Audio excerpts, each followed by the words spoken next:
Academicamente, o podcast da Autónoma Academy. Arqueologia subaquática, que tecnologias?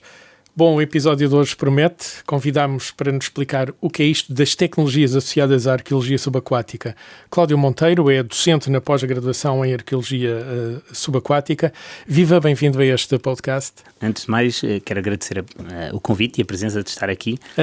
Antes de entrarmos a fundo nas tecnologias, há aqui uma coisa que se calhar temos que começar pelo mais simples. Eu presumo que conservar objetos, vestígios arqueológicos encontrados debaixo d'água ou em ambiente marítimo ou fluvial, muito úmido, não é? Deve ser completamente diferente de preservar aqueles objetos que se encontra numa pirâmide, numa gruta, enfim, à superfície da Terra. Sem dúvida. Mas indo encontro à sua pergunta, sem dúvida, a conservação subaquática ou de espólios subaquáticos é uma conservação que difere completamente da conservação e restauro que nós temos, ou que nós conhecemos mais nos museus e nos sítios arqueológicos, por exemplo, que nós temos pelo mundo fora. Para além disso, a conservação subaquática é uma área que se faz alguma investigação ainda, mas somos poucos a fazê-la, e ainda tem um caminho muito, muito grande, gigantesco para fazer pela frente, até porque nós não temos soluções para tudo. Quer-me dar 2 ou 3 exemplos de coisas que sejam retiradas do meio e que seja tratar de outra maneira, preservar de outra maneira? Por exemplo, nós... Que não aquelas moedas que achamos numa gruta? Nós temos alguma dificuldade, principalmente em materiais orgânicos. Isto, as madeiras, que é um dos materiais que mais preserva, isto sendo um pouco irónico, porque elas parecem preservadas, mas não estão efetivamente preservadas, e trazem-nos grandes problemas quando as queremos tirar da água para... E contactam com o ar, não é? Exatamente. Isto porquê? Porque debaixo da água elas aparentemente parecem estar bem, estão inteiras, têm a sua forma, mas quando as tiramos, se as deixarmos simplesmente secar ao ar, elas simplesmente se desformam e perdem todo a sua característica. Aliás, acontece qualquer coisa muito parecida com as estacas sobre as quais está assente o terreiro do paço, não é? Elas estão banhadas em água, se aquilo apanhar ar... Exatamente. Nós, inclusive, ainda há pouco tempo, retiramos umas estacas aqui do terreiro, ali do terreiro do trigo, em que vamos fazer investigação sobre elas, para dar um exemplo, para verificar qual é o estado de conservação em que elas estão e qual é o impacto que têm as obras neste momento nessas estacarias, porque estamos a mexer com recursos fluviais que estão debaixo do solo e podem trazer alguns impactos negativos nessas estruturas. Mas para dar vários exemplos, inclusive nós temos não cá em Portugal, mas por exemplo o Museu Vasa, do navio Vasa, na Suécia, que é um navio que foi encontrado e que estava 95% intacto, um navio de guerra. Viking, não? Não, é um navio medieval, medieval não, moderno, que está de guerra, praticamente intacto, e que foi retirado num dos projetos mais megalómanos, digamos assim, na área da conservação, e que hoje tem um museu só para ele. No entanto, nós atravessamos alguns problemas que têm a ver com a própria conservação que nós lhe demos e que hoje em dia, na altura parecia um bom método, hoje temos alguns problemas em que estamos a perder o navio, digamos assim. Presumo que a procura de outros métodos de conservação. Exatamente, e esse é o caminho. Na arqueologia, se olharmos muito atrás no tempo, às vezes até se usava betão para conservar coisas em terra e hoje em dia considera-se isso um crime, não é? Exatamente, sim, a conservação vem evoluindo, obviamente tem muito mais tempo de trabalho e é muito mais fácil trabalhar em objetos secos, em que nós tivemos um grande boom, por exemplo, na conservação na Segunda Grande Guerra Mundial, com os monumentos destruídos, em que deu ali matéria-prima para se trabalhar muito. A subaquática nós não temos tanta matéria-prima, porque não é tão fácil aceder a ela. Acessível, não é? E depois temos outras linhas, nomeadamente a conservação in situ, que é temos que trabalhar não podemos tirar tudo dentro do mar, porque temos uma quantidade enorme de património e não é concebível tirar tudo, mas podemos estudar forma de o preservar melhor, de o manter lá, mesmo debaixo d'água. Algumas técnicas que vão se evoluindo, vão se desenvolvendo, inclusive parte do meu projeto de investigação é um pouco estudar geoengenharia de forma a poder preservar esses objetos. Nós temos agora Lisboa com as obras do túnel de escoamento das águas, em que vai atravessar uma quantidade de património histórico de Lisboa e sabemos que vai aparecer muito material. O que vamos fazer com isso é que é mais complexo, mas e temos todo esse problema principalmente para sítios ou embarcações ou estruturas de maior dimensão. Nós temos alguns problemas na sua preservação. Hoje em dia... Desculpa a minha ignorância, mas desmontam e voltam a montar, por exemplo, porque as estruturas de madeira não devem ser fáceis, não é? Um barco de madeira, por exemplo, deve ser de trabalho muito complexo. São desmontáveis. O problema é que nós, neste momento, para, por exemplo, preservar ou consolidar essas madeiras para as poder secar, são custos hercúleos.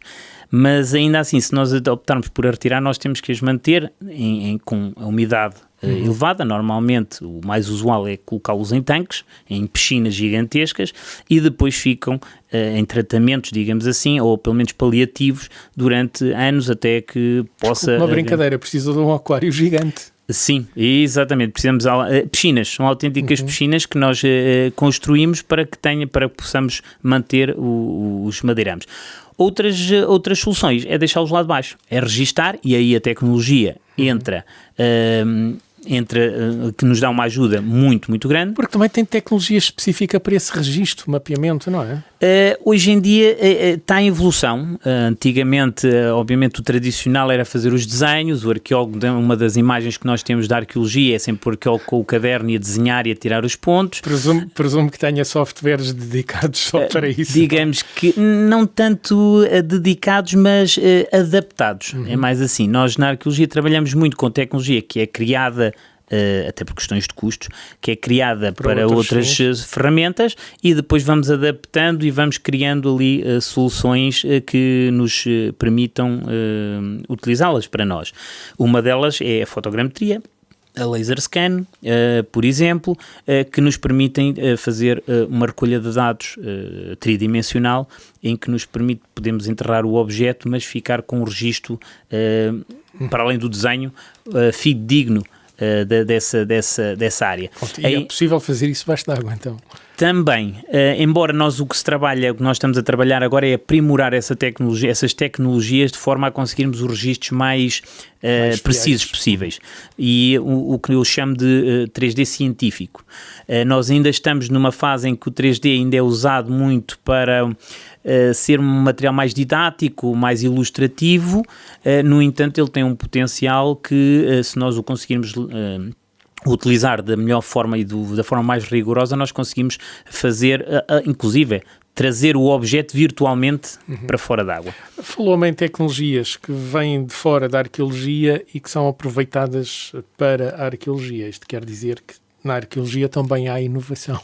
Eu às vezes comparo a arqueologia com a NASA, nas suas devidas proporções, em questão, e vejo isso muito.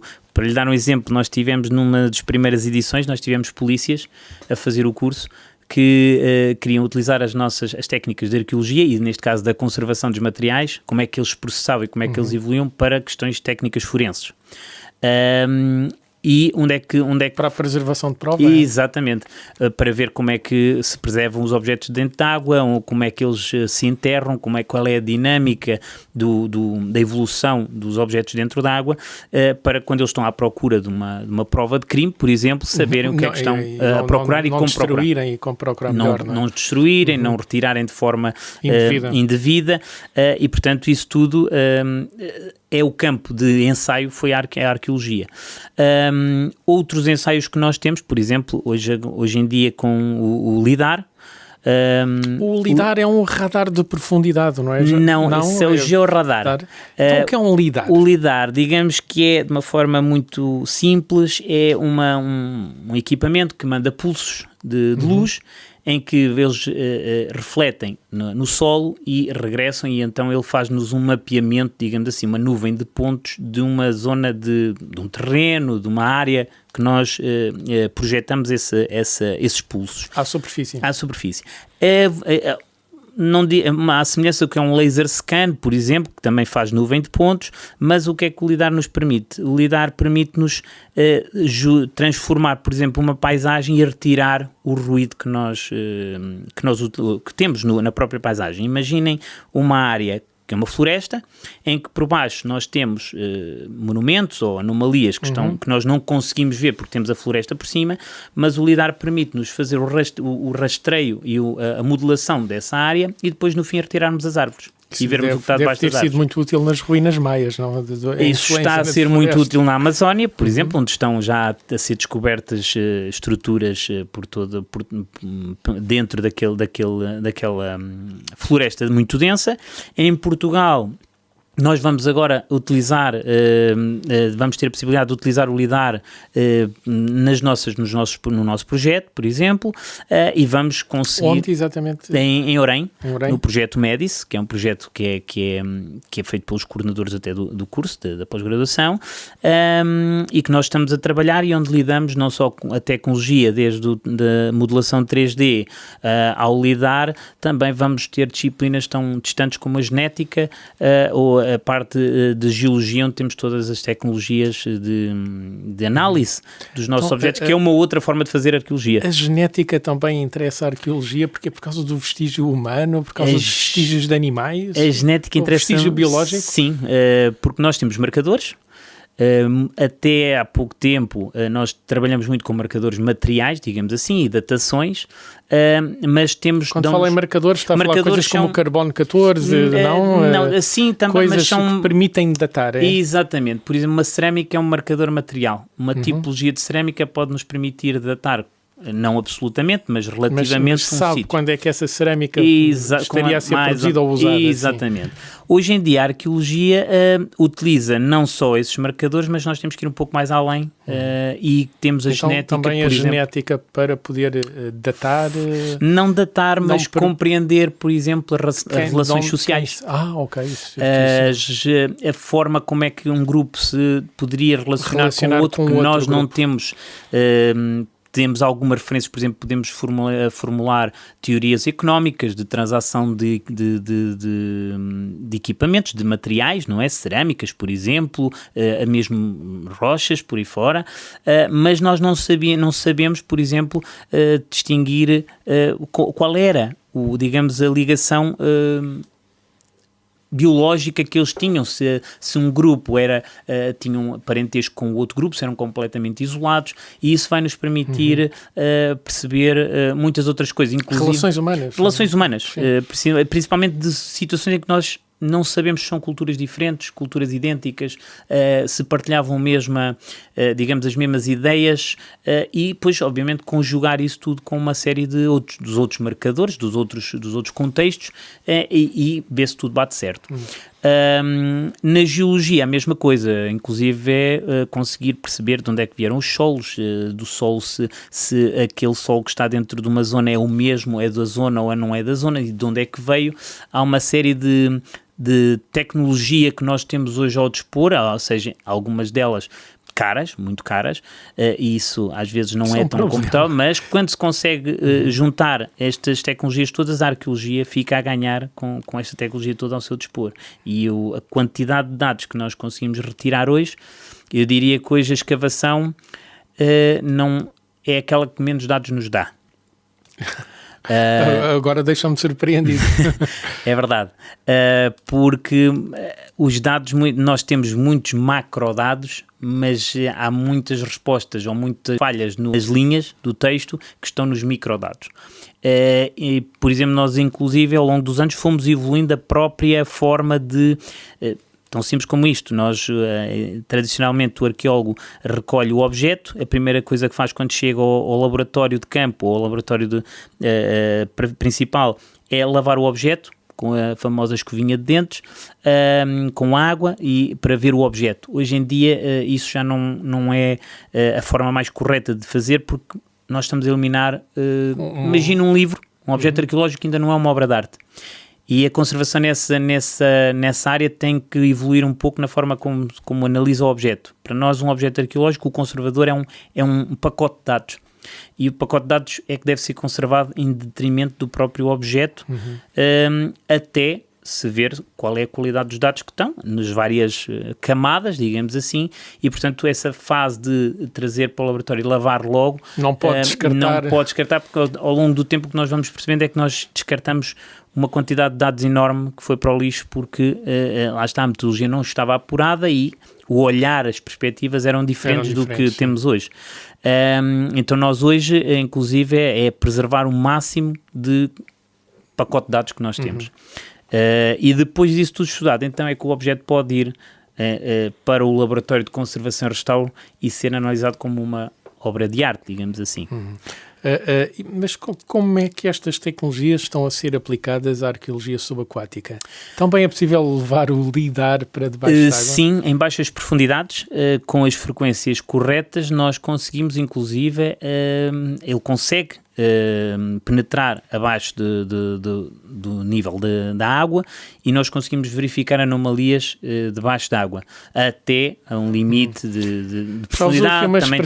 Uma expressão que deve ser muito comum para um arqueólogo, já usou aqui 2, 3 vezes a expressão anomalias. Isto são coisas que não deviam lá estar, que são diferentes por intervenção humana? Sim, por isso é que nós primeiro detectamos anomalias e depois é que verificamos o que é a anomalia. A anomalia pode ser natural, como pode ser antrópica, não deixa de ser uma anomalia.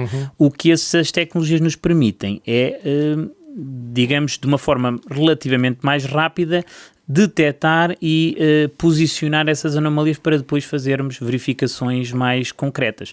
Mas para baixo d'água também temos outra tecnologia, que é os sonares. E esses sim são mais utilizados para profundidade, e também, um pouco como o LIDAR, nos permitem ver o fundo do mar e detectar essas tais anomalias. Portugal é um país com, além de sistemas lacustres, com uma costa imensa. Que potencial é que temos para a arqueologia subaquática? Um potencial enorme. Aliás, é um dos... eu costumo dizer que a arqueologia subaquática em Portugal, não só pela costa que nós temos e pelo... a área marítima que nós coordenamos e gerimos, nós temos um manancial de património que é gigantesco e que, se houver investimento, pode ser um motor também económico. Cláudio, para si é muito óbvio que património é este. Ajude-me a perceber. Eu ainda fiquei pelas salgas romanas que há ali à borda da água, que algumas estarão afundadas, outras não. Penso em submarinos alemães, que diz a lenda que terão ficado afundados, 1 ou 2 aqui em Portugal, navios, aviões, de cargueiros, de naus, enfim, toda uma época de descobrimentos. Tudo. O que património é este de que fala com tanta costa e tanto mar além da costa? Nós, como a nossa área mais vocacionada para a pré-história, o que nós procuramos, obviamente, e que não é tão visível, são partes pré-históricas subaquáticas. Isto porquê? Por uma razão, pela preservação também. O meio subaquático, ele preserva os sítios de uma forma diferente, e muitas vezes há dados que nos podem ser dados nesses sítios que nós não nos conseguimos ter em terra firme, a não ser no gelo. As zonas de montanha em que estão congelados, aí também são ótimos sítios onde nós conseguimos encontrar aquilo que já não nos chega até hoje. Mas debaixo d'água nós podemos encontrar um vasto património, desde o mais recente, que é aquele normalmente que nos chega mais, que são os navios, mas temos submarinos, temos aviões. Ainda agora deu um trecho na televisão sobre um navio, ou sobre um avião que caiu, e que fizeram uma pesquisa para ir buscar efetivamente restos mortais e fazer o teste de ADN para ver se eram as pessoas que andavam à procura, com pessoas veteranos da Segunda Guerra Mundial, já netos, digamos assim. E desde esta época moderna até à pré-história, eu presumo que não tenham deixado de aparecer vestígios. Nós em Portugal, inclusive, temos pré-história e, por exemplo, temos as pirogas, que têm algumas delas 2.500 anos, para vermos como é em madeira. Digamos, imagina um tronco com 8 metros de comprido por 1 metro de largura, escavado, um tronco único, e duraram 2.500 anos, mais no norte, no Rio Lima, digamos assim. Já encontramos 7 ou 8, já foram encontramos, não fomos nós, mas colegas nossos que encontraram. E também tem que ter o tal cuidado para as preservar. Então. Exato, algumas delas ainda estão há 2 décadas e meia dentro de um tanque, à espera que a gente consiga conservá-la de forma a que sem estragar. Esse é o nosso grande dilema. Mas nós também temos. É preciso às vezes é procurar e às vezes ter a sorte, como no caso das pirogas, elas vieram ter connosco. Então este potencial, tendo Portugal a costa que tem e os sistemas lacustres que tem, é um potencial gigantesco que ainda falta explorar. Inclusive o próprio Rio Tejo, por exemplo, que tem uma história da Idade Moderna, de navegações, daquelas mais conhecidas, provavelmente nas eras mais remotas, também o terá. Hoje ele está muito assoreado, mas num simples, é factual, e nós vemos muitas vezes alguns pontos, algumas embarcações, uns cavernamos a sair da areia, e portanto se há ali, houve também, obviamente haverá lá mais, agora requer o tempo e a investigação que a gente vá conseguindo. Outra questão é, muitas vezes, que nós andamos à procura, o que é muito engraçado na náutica, em que às vezes comparar o que é feito, o que é realidade, ou seja, os navios que são reais e aquilo que foram desenhados e foram teorizados pelos antigos, não é? Pelos engenheiros náuticos, e às vezes comparar, não é? Então, como andamos à procura da caravela, que ela está desenhada, mas nunca encontramos nenhuma. Se calhar não é exatamente assim. Pois, há questões interessantes de resolver. E depois ainda temos uma situação que é desenvolver, claro que nós estamos um pouco limitados com a nossa tecnologia de ir aos sítios, não é? Nós estamos limitados a cerca de 20 metros para fazer arqueologia com arqueólogos de profundidade. Isto porque os nossos sistemas de escafandros não nos permitem, a não ser que sejam sistemas muito evoluídos, não nos permitem ir muito mais fundo e ter tempo de trabalho. Mas também é um facto que quanto mais profundo nós temos, também vamos ter património muito mais bem preservado.